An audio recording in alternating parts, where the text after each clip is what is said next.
Okay, तो सबसे पहले कॉन्ग्रेचुलेशन। अभी हमने पिछले कुछ एक दिनों पहले पहला सीज़न किया था और आज जो है थर्ड सीज़न किया। क्या करें, हम इतने फास्ट हैं, हिस्ट्री टीवी इतना फास्ट है और शो इतना अच्छा चल रहा है कि टीम ने एकदम ऐसी रफ्तार पकड़ी है कि पहला सीज़न, दूसरा सीज़न और अभी तीसरा सीज़न। तो पता है कि क्या कुछ इस शो में डिफरेंट हुआ, क्योंकि हमने देखा है कि डिफरेंट स्टोरी हमें देखने को मिलती है और कुछ स्टोरी हम देखते हैं कि ऐसे लगता है कि ओ ऐसा भी हो सकता है। हमने कभी बिल्कुल वही हमारा शो है जो आपने कहा कि ओ ऐसा भी हो सकता है, ओ माय गॉड, वही है OMG मेरा इंडिया। देखिए थर्ड सीज़न था तो थर्ड सीज़न जो है वो थर्ड डिग्री भी है। थर्ड डिग्री हमारे लिए है, मतलब चैनल के लिए सबसे ज़्यादा, क्योंकि इनकी जो रिसर्च टीम है वो पूरे हिंदुस्तान में घूमती है और कमाल कमाल का टैलेंट जो है वो खोज के लाती है। टैलेंट आपको बहुत मिलेंगे, टैलेंट की कमी नहीं है, लेकिन OMG फैक्टर होना चाहिए। टैलेंट तो आम तो बहुत सारे रियलिटी शो में आते हैं, डांस भी करते हैं लोग, लेकिन इसमें आपको कुछ ऐसा फैक्टर लाना है और लोगों को देखना है कि लोग बोले कि अरे यार कमाल है। जैसे कि अब जिस रेस्टोरेंट में अभी मैं नूडल्स खा रहा हूँ यहाँ पे, इस जगह का नाम है मदिरा एंड माइम। यहाँ पर मैं आपको बताऊँ, मुझे खुद नहीं पता था, मेरे लिए OMG वाली बात थी। ये वैसे है बहुत पॉपुलर, लेकिन होता है ना कि कुछ लोगों को पता नहीं होता। तो यहाँ पर जितने बंदे जो हैं जो सर्व करते हैं वो सुन नहीं सकते और बोल नहीं सकते, तो माइम करके जो है आपको उनको बताना है। और वो साइंस है सारे, जैसे कि आपको कोई कॉफ़ी ऑर्डर करनी है तो आपको इस तरीके से सेकंड नंबर। तो यार ये कमाल का, मतलब इसमें एक बिज़नेस तो आप कर रहे हो लेकिन जो इमोशन जुड़ा हुआ है वो कमाल की चीज़ है। और ये जो इमोशन है, इस तरीके की चीज़ें मैं हमेशा कहता हूँ कि आपको इंडिया में ही मिलेंगी, क्योंकि इंडियंस के अंदर जो इमोशंस होते हैं वो कभी ख़त्म नहीं होते। तो ये जगह के बारे में मुझे पता नहीं था, तो बीइंग फ्रॉम बॉम्बे, हाँ आप मीडिया को भी नहीं पता था आप लोगों को, तो बीइंग फ्रॉम बॉम्बे, पवई जहाँ पर हम रोज़ आते हैं, मेरा सेट था यहाँ पे कॉमेडी नाइट्स बचा होगा, लेकिन उसके बावजूद मुझे पता नहीं था इस जगह के बारे में। तो ऐसे ही हमारे हिंदुस्तान में जितना टैलेंट है, जितने लोग हैं, ऐसी ऐसी जगहें हैं जिनके बारे में आपको नहीं पता, और जो हमारा शो है वो हमारा शो जो आपकी तरफ ऐसा ये चीज़ें लेकर आता है आपको दिखाने के लिए। और इस सीज़न में तो हम बहुत सारे इंटीरियर्स में भी गए हैं और ऐसी ऐसी जगहों के, सबसे पहले तो जगह सुन के मैं हैरान हो जाता था। मैं चैनल को पूछता था कि ये हेमल कासा कौन सी जगह है, तो बोले हेमल कासा महाराष्ट्र के बॉर्डर पर है और वहाँ की हम एक स्टोरी लेकर आए हैं। तो हेमल कासा आपको पता था? पंजाब में रूर कलान एक जगह है, नहीं पता? ऐसे ही कई सारी जगहें हैं जहाँ से ये टैलेंट उठाया है इन्होंने। एक फॉर एन एग्जाम्पल एक स्टोरी बताता हूँ मैं आपको। केरला में कौन सा एक वो है, काथोली, एक आथोली, केरला में आथोली एक जगह है जिसके बारे में अथोली भी सुना हो, पहली बार सुना होगा आपने। तो आथोली में एक काव है, काव गाय,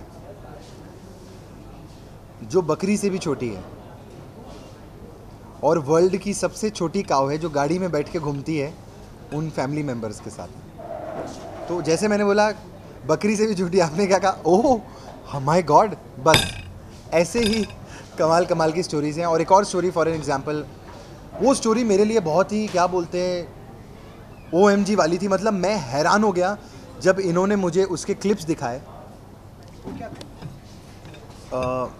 केरला में ही है वो जो क्रॉस ड्रेसिंग। केरला में एक जगह है जहाँ पर एक पूजा होती है, फेस्टिवल होता है, जहाँ पर आदमी औरत बन के जाते हैं, क्रॉस ड्रेसिंग, साड़ी पहन के, प्रॉपर मेकअप होता है, मतलब। और ये कौन से आदमी हैं? जो वहाँ के बैंक के मैनेजर्स हैं, बड़े बड़े बिजनेसमैन हैं, one of the most richest people हैं, मतलब बड़ी बड़ी फील्ड से जो लोग हैं वो क्रॉस ड्रेसिंग करके उस फेस्टिवल में पूजा करने के लिए जाते हैं और वहाँ का वो क्या बोलते हैं रिचुअल है। तो मैंने जब वो वीडियो देखा और मैंने आदमियों को देखा तो सबसे पहले मैंने पहचाना नहीं कि वो आदमी है। मतलब इतना बढ़िया मेकअप तो मैंने भी नहीं किया होगा टीवी के ऊपर जब मैं लड़की बन के आता हूँ, कि उन लोगों ने ये किया कैसे और ये कैसा फेस्टिवल है और इस फेस्टिवल के बारे में हमको कैसे नहीं पता। बीइंग एन एक्टर, एक आर्टिस्ट होने के दौरान हमें पता होना चाहिए कि इस तरीके से एक फेस्टिवल होता है केरला में जहाँ पे क्रॉस ड्रेसिंग होती है, हमें तो पता होना चाहिए था। तो ऐसी कई सारी स्टोरीज़ हैं जो आपको इस सीज़न में हम लेकर आए हैं। जो आप देखकर बोलेंगे कि यार ये कमाल हो गया यार। तो वो थर्ड डिग्री पर, थर्ड लेवल पे जाना था, क्योंकि थर्ड सीज़न जब चलेगा तो ही फोर्थ सीज़न आएगा। तो बहुत अच्छी तैयारी की हमने। होपफुली आप लोगों को, होपफुली नहीं, पक्का पसंद आएगा। बहुत मेहनत की है सब। अभी आपने उम्मीद भी की थी कि थर्ड सीजन तक चला जाएगा? नहीं नहीं, मैं सच्ची मैं आपको बताता हूँ, बीइंग ऑनेस्ट, जब मैंने शो साइन किया था एक रीज़न की वजह से किया था कि हिस्ट्री टीवी ने मुझे कहा था कृष्णा तुम बहुत एंटरटेनमेंट, ये सब डांस गाना मस्ती बहुत करते हो, एक तुम्हारा एक सोफेस्टिकेटेड वर्जन आना चाहिए टेलीविज़न के ऊपर। तो जब मुझे इनके जो चैनल के हेड थे हिस्ट्री टीवी के, उन्होंने जब ये कहा ना, तो मेरे दिमाग में बात आई कि नहीं, मुझे आई थिंक ये सीज़न कर लेना चाहिए। ज़्यादा से ज़्यादा एक सीज़न 2 सीज़न कर लेंगे, फिर देखा जाएगा क्या होता है। यही होता है दिमाग में। लेकिन कहते हैं ना कि वो स्टार्स ऐसे जुड़ जाते हैं कि कभी कोई चीज़ क्लिक हो जाती है। तो ये चीज़ ऐसी क्लिक हुई जब, और आपको ना पब्लिक से पता चलता है, सिर्फ पेज 3 पे आने से कुछ नहीं होता, सिर्फ एक पेपर में एक इंटरव्यू आ जाता है वेरी गुड, उससे कुछ नहीं होता। आपको क्रिटिक्स कितने भी स्टार दे दें, जब तक बॉक्स ऑफिस कलेक्शन 100 करोड़ का नहीं है तो कुछ नहीं होने वाला। मतलब अल्टीमेटली पब्लिक बताती है आपको कि आपका शो कितना चला है और क्या हुआ है। तो जब मैं एयरपोर्ट पे जाता हूँ या मैं अब्रॉड जाता हूँ शोज़ करने, तो लोग, आप बिलीव करेंगे, मैं दिल्ली नेहरू प्लेस में इंडिया बनेगा मंच की शूटिंग कर रहा था, और जब मैं मंच के ऊपर गया, स्टेज के ऊपर गया, वो मेरा सेकंड डे था उस शो, लोगों को पता नहीं था उस शो के बारे में। तभी जब मैं मंच के ऊपर गया तो पब्लिक चिल्ला रही थी OMG मेरा इंडिया। उनको लग रहा था OMG की शूटिंग चल रही दिल्ली में। मैं एयरपोर्ट पे जाता हूँ, छोटे से 5-5 साल के बच्चे मुझसे फ़ोटो खिंचाते हैं। क्यों? वो कॉमेडी नाइट नहीं देखते, वो OMG मेरा इंडिया देखते हैं। उनको पेरेंट्स जो हैं अपने बच्चों को बिठाते हैं कि बेटा देख, क्योंकि इस शो से नॉलेज मिलती है उनको।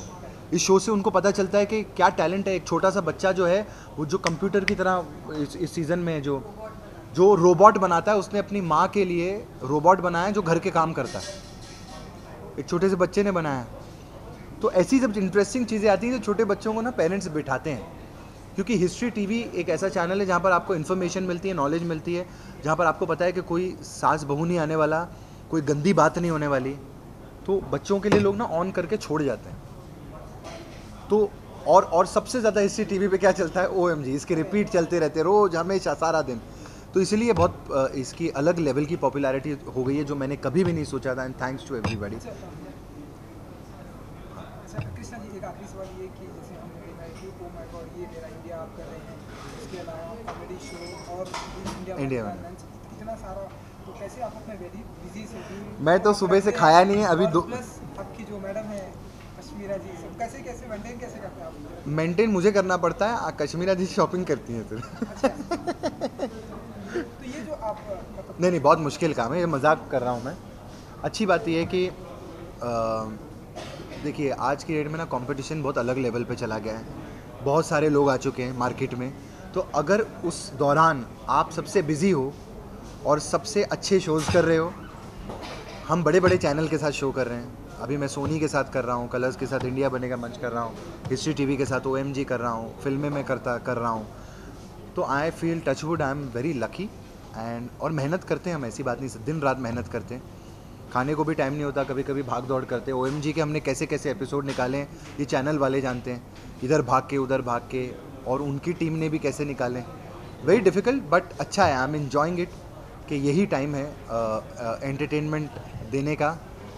और अच्छी बात है कि हम जिस चीज़ के साथ जुड़ रहे हैं उसके सीज़न आ रहे हैं। ये नहीं कि एक शो आया ख़त्म, उसके बाद घर बैठ गए, वो नहीं। सेंच क्यों नहीं मारेंगे, भगवान करे। ये इस शो के कम से कम नहीं तो हम 10 सीज़न निकालेंगे, ये हमने ऐसा सोचा है। बस आप 3rd सीज़न की TRP दे दीजिए, तो इसका 4था सीज़न हम अभी 4 महीने में ले आएंगे। Krishna, you are also going to come on Sony, जैसे आपने बोला, जी उसके बारे में ज़रा बताइए कि जो कॉमेडी शो है वो आप वापस आ रहे हैं? जी, अब एक शो मैं कर रहा हूँ जो कपिल की फैमिली के साथ कर रहा हूँ मैं। सोनी पे आने की हमको ये खुशी है कि मैंने अपने करियर की शुरुआत नजबलिए से की थी, पहले स्टार से, लेकिन उसके बाद मैंने कॉमेडी सर्कस जब किया तो मेरे एक लाइफ का बोलते हैं ना एक मुझे पता नहीं था कि मैं ऐसा शो कर रहा हूँ जिसके 25 सीज़न आएंगे और जिससे सारे लोग कंट्री के बड़े बड़े एंटरटेनर्स बन जाएंगे, सब किसी को नहीं पता था। तो वो शो चला 8 साल हमने चलाया। तो अभी सोनी का यही प्लान था कि अब कपिल सोनी पर आ गया है, तो क्यों ना अब कृष्णा को भी हम इसी चैनल पर ले आएँ जो कि हमारा ही बंदा है।